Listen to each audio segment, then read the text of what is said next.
There's two general ways that you can come up with attractive content. Well, there's infinite ways, but for the purpose of this particular video, two general ways. That is, you create the content first, and then you come up with the headline. Or you create the headline first, and then you create the content after.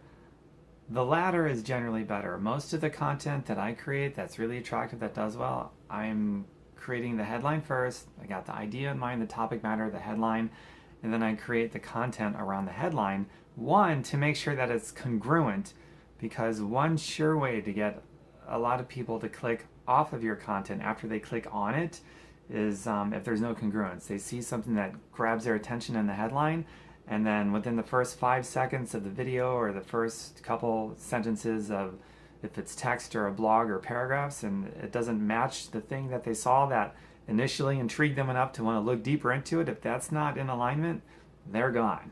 So that's one reason. The second reason is it's just typically better. The flow of it just typically works better. And as far as search engine optimization goes, which I don't really know a lot about, to be honest with you, that's why I do not have a course on that.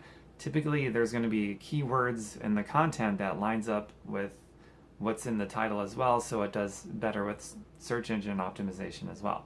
So a bunch of reasons why it's generally better to do it in that order. So what I'm going to show you now are some examples of different kinds of headlines, some different categories for you, because there's all kinds of ways to intrigue somebody, to pique their curiosity, to get them to want to look, whether you're appealing to their sense of fear or pain or pleasure or scarcity or abundancy. There's so many ways to go at it to pique somebody's curiosity and what's meaningful for them. So as you know your audience, I'm going to read to you these examples. First, the categories of these examples, and then the examples congruent with each category.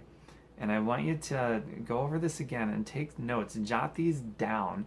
The reason why I decided against recording my screen so that you can read what I'm actually going to be reading, because my laptop is right here, is because I want you to have to go back and forth over and over this again and write it down, because you're going to absorb it much better than just reading it, lazy like on a screen because I did all the work for you. No, I'm teaching you. I'm not going to do the work for you.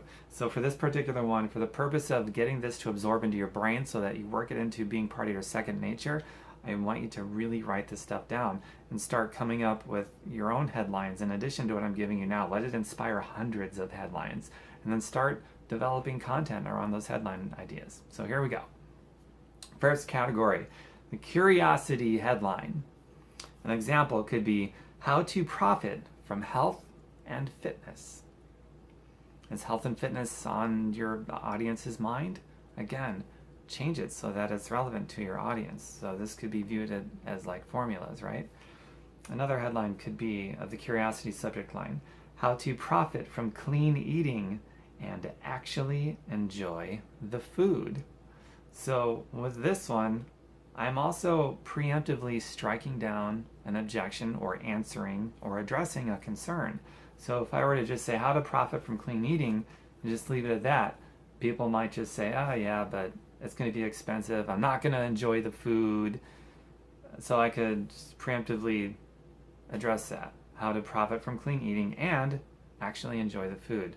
Or it could be how to profit from clean eating and actually save some money or without it costing a lot. The first example I gave you, how to profit from health and fitness.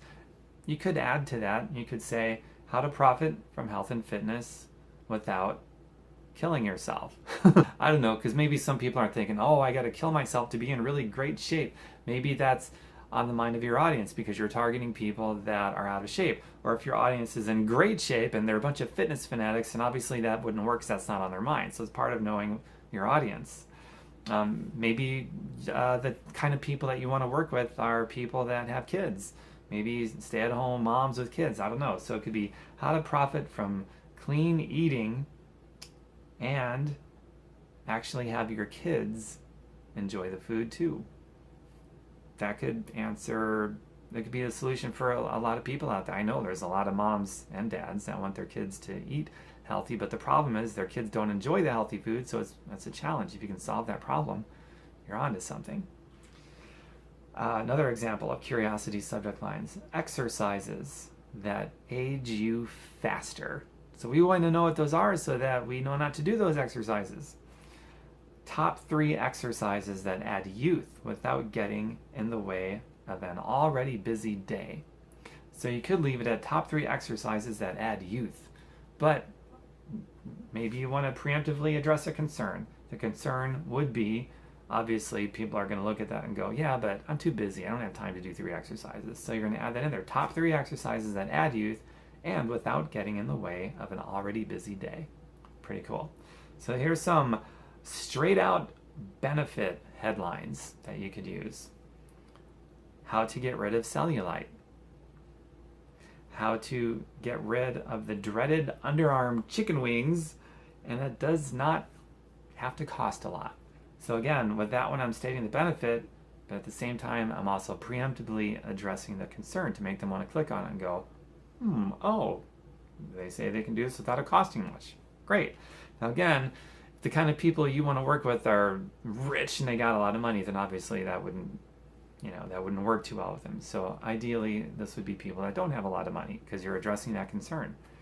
So it's part of getting to know your audience, or more importantly, getting to know the kind of people that you really want to work with. How to fix your mind and body with food and sex. Whoa, I want to learn about that. How to age-proof your whole body. How to age-proof your whole body without doing anything weird. So people hear age-proof your body. That one might actually work good with the sex one. How to fix your mind and body with food and sex without doing anything weird. So I don't know, if you got a kinky bunch, then you might want to leave that off because maybe they like weird things. Or if you got a conservative group, then maybe you might want to add to that without doing anything weird. Again, you got to tailor this to the kind of people you want to work with. I hope you're catching on to that by now. Here's some contrasting headlines that you could toy with. Zap belly fat with a delectable chocolate shake. So the reason that's a contrasting subject line, or a contrasting topic, or a contrasting headline, it's a headline that's in contrast with itself. So when we're going to zap belly fat or lose weight or get thin or get healthy, whatever, we don't think of chocolate shakes. We think of chocolate shakes as being the thing that puts on the belly fat. So it's a challenging belief kind of thing. So that's the kind of thing that's going to appeal to people that have an open enough mind to where they can challenge their own beliefs and go, interesting. Well, let's give it a shot. Let's see what this person has to say. So if your audience and the kind of person you want to work with has an open mind, this would appeal to them. People without an open mind might say, yeah, they're crazy, and just scroll on by and not even give it a second look. Great. So you're organically attracting the people that you want to work with. Very good. Zap belly fat with a delectable chocolate shake.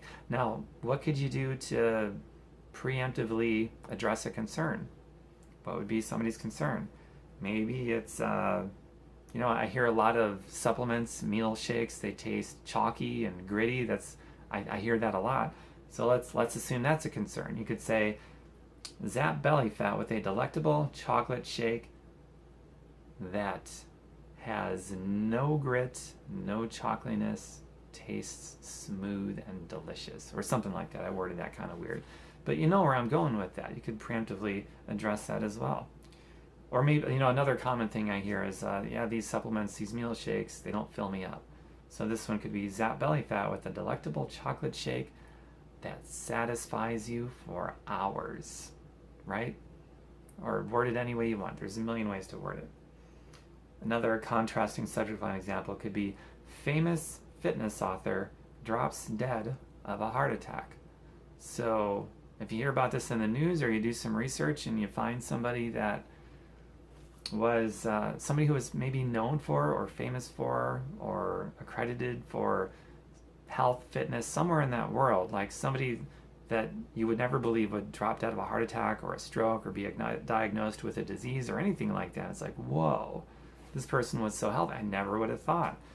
Well, that could be your headline, and you could go into it from there, and you could draw some lesson or something that could be beneficial to learn from that you could teach people, right? Let's see here. You can also play on famous, well-known books and song titles and movie titles and characters And so an example of something like that would be, everyone's heard of 50 Shades of Grey, right? The movie and the book. How about 50 Shades of Delicious? And everyone's familiar with the song I Shot the Sheriff. How about I Shot the Fitness Trainer? I shot the drill sergeant. I shot the whatever. So many ways to toy with that.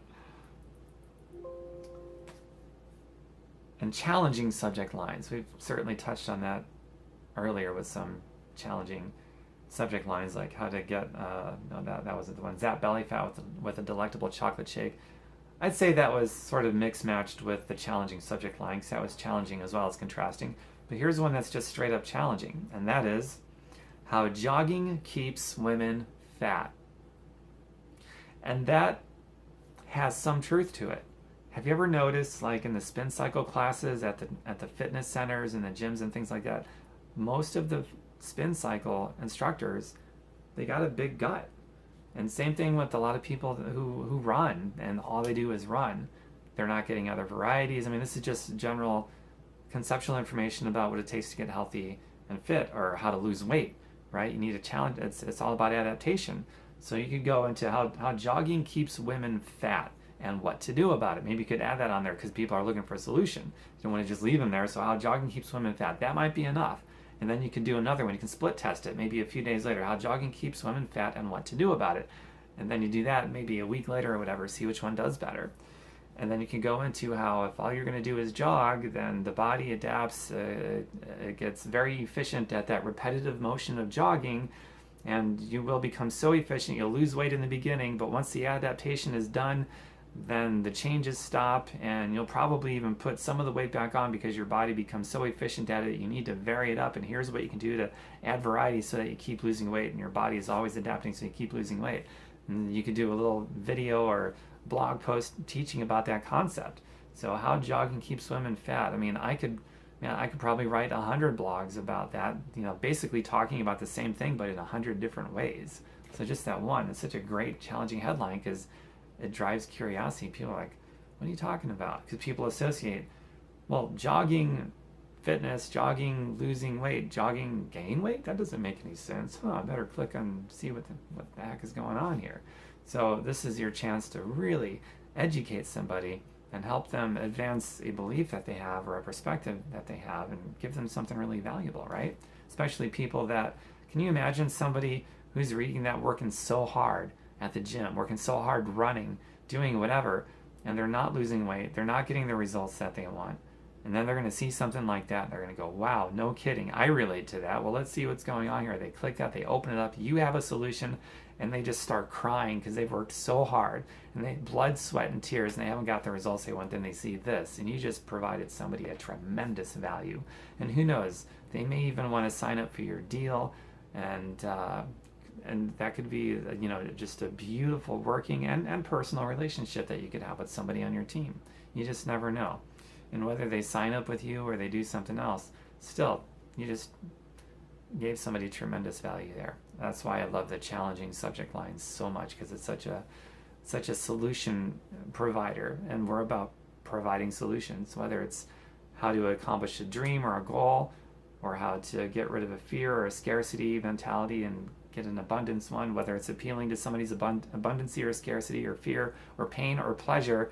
At the end of the day, it's about we are providing solutions. And if we get seen as somebody that's likable and trustworthy and can provide solutions, even as just a lay person, I'm like the expert non-expert. I'm the expert lay person, and that's how I do it.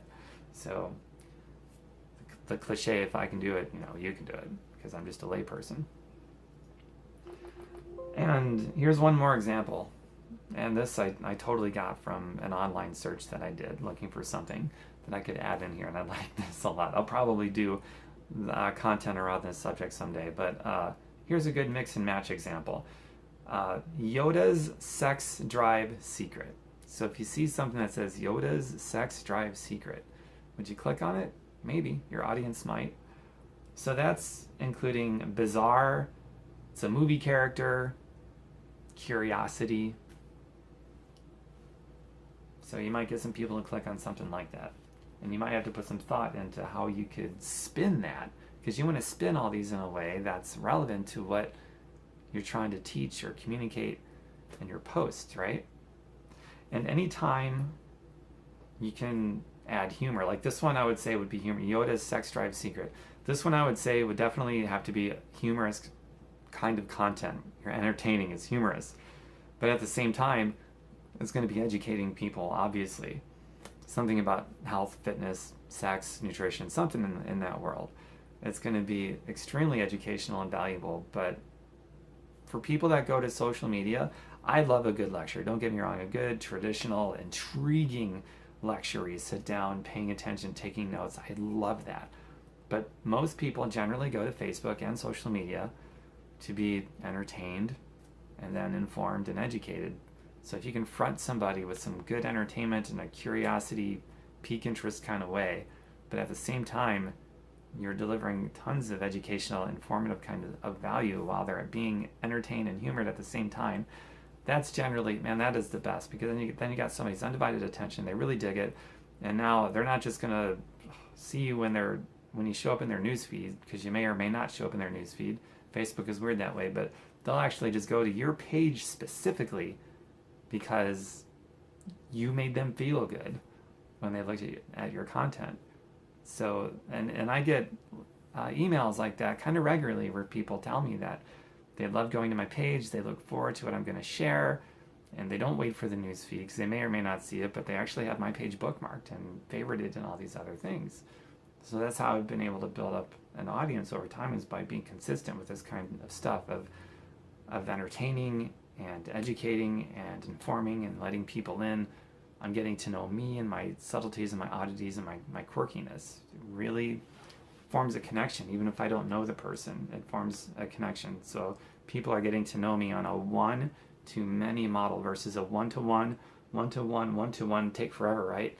Because of the internet and Facebook, and it's free, we can do a one-to-many relationship building kind of way. And at the same time, I'm still building one-on-one stuff through private message. It's just with the one-to-many model as well. Like anytime you post to your social media, like Facebook timeline, for example, that's one-to-many. Every person that sees that post, they're part of the many. So it's one-to-many, and you want to expand that many number as much as you can and have as many connections and contacts as you can possibly build up. That's why some of the daily consistent things you want to do that you learned at the very beginning of this course is you got to build contacts every day. And I'm not going to go into that in this video because I talked a lot about it in other videos and why that's so important and how to do it, and how creating attractive content on a consistent basis is going to take care of that organically as well as generating you leads organically as well. Okay? So that is today's lesson. Hope you enjoyed it. Yeah. Go out there and produce some content every day. And produce the content ideally after you come up with the idea in your head and the headline, and then write it around that headline. And then put it out there and see what happens, okay? Now go out there and make your audience's day with creating some really wonderful, attractive content.